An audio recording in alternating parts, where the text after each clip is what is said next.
Hello, I am Sarah Millican and welcome to episode 17 of How to Be Champion Storytime Special Spectacular Anori.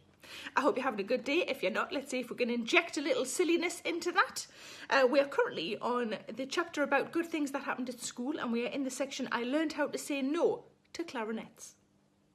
Next, I gave the clarinet a go, borrowing one from the school. My mum's rule was always to borrow first to see if I'd stick to it.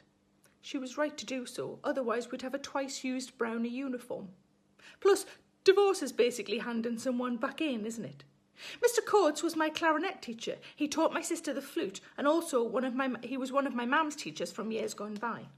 They all loved him, and he loved our family. Until me. 3 hours practice a day was what he suggested for the summer holidays. He clearly had no idea about the heavy schedule of perfume making, sticker reordering, bird's nest spotting, book alphabetising and budgie drawing I had planned. I took the clarinet box in on the first day back at school. I also took my sister to sugar the pill as he loved her. I blew the dust off before opening the box lid. He took the hint. You haven't practised, have you? Nope. You don't want to do it anymore, do you? Nope. I've taken the same approach to blowjobs. Totally works, though my sister finds it awkward. Number 8. I learnt that touching friends is nice. Whether I was sitting on a wall listening to Kylie's first tape, Kylie, on my Walkman, practising my plan of attack to ask my mum for another budgie, or working out how to play multiple person games on my own, hopscotch totally works, I was never surrounded by kids. Aside from that one time at the age of 9, when I warned some very cynical kids that if they didn't believe in Santa, they'd get sticks and ashes for Christmas.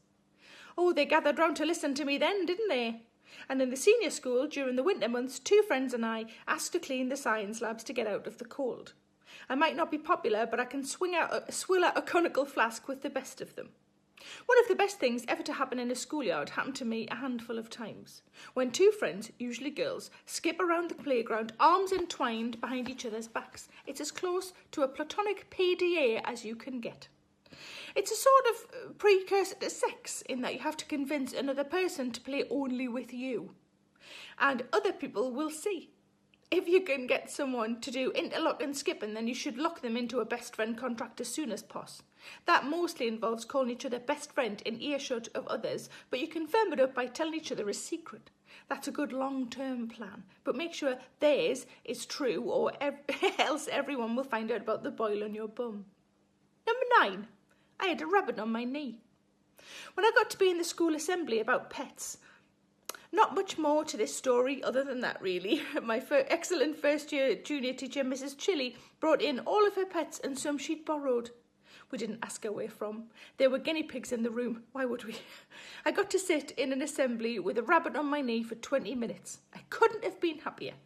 I wouldn't have minded if it had weighed on me from stage fright.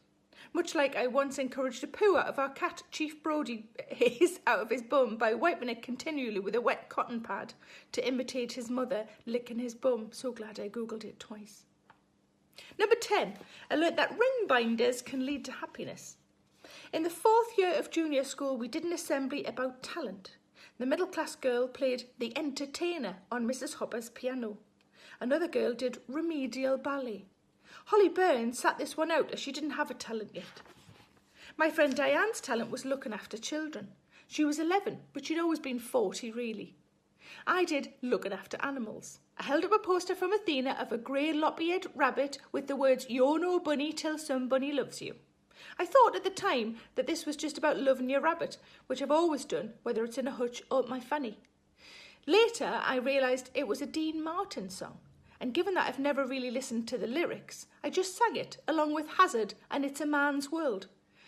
I've only in the last 5 years started actually listening to lyrics, and I can't believe that Richard Marx was singing about a murderer, James Brown sang a big old sexist song, and Dean Martin's songwriters thought single people were worthless. And that is the end of episode 17. I hope you enjoyed it. I will see you again tomorrow. Have a lovely biscuit. Have a lovely day. Wash your fucking hands. Stay in the house. Lots of love. Bye-bye. Hello, it's Sarah Millican here. Please make sure you subscribe to my channel to stay up to date with all of my latest videos. Don't forget to like, pop a comment below, and why not stick around to watch a few more. I'm sure those emails or those dishes can wait a bit longer.